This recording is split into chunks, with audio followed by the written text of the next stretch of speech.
New names yet familiar faces as 5 more nominees were announced to various departments of the incoming administration of President-elect Ferdinand Bongbong Marcos Jr. The nominees are familiar because of their experiences in their fields. Nominated for cabinet positions are former Manila Representative Maria Zenaida Angping for Secretary of Presidential Management Staff, Liloan Cebu Mayor Cristina Frasco for Tourism Secretary, Bangko Sentral Assistant Governor Amena Pangandaman as Budget Secretary, IT law expert Ivan John Uy for DICT, and journalist Erwin Tulfo for DSWD Secretary.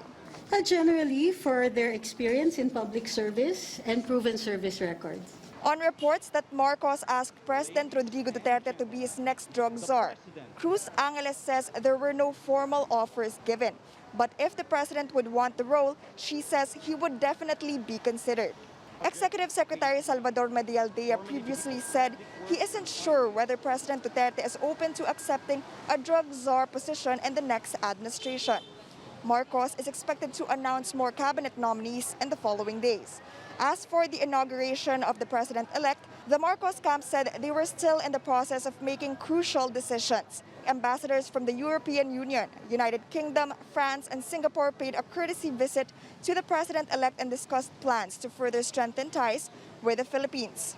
The ambassador of the United Kingdom focused on the effort to uphold maritime rights. We currently have a few British vessels in the region. We will build on that. Our carrier strike group will be back to this part of the world in 2023. And we'll continue to work with all partners interested in maintaining the international maritime law and UNCLOS and the 2016 arbitral award as we move forward in the years to come. The Singaporean envoy, meanwhile, said Singaporean businesses are keen on seeing reforms for the country to attract investors. The French ambassador, on the other hand, discussed plans to celebrate the Philippines' 75-year relations with France, while the EU ambassador discussed development cooperation, including support for the peace process in Mindanao, as well as trade, disaster prevention, rule of law, good governance, and human rights. Chrissy Matulak, CNN Philippines.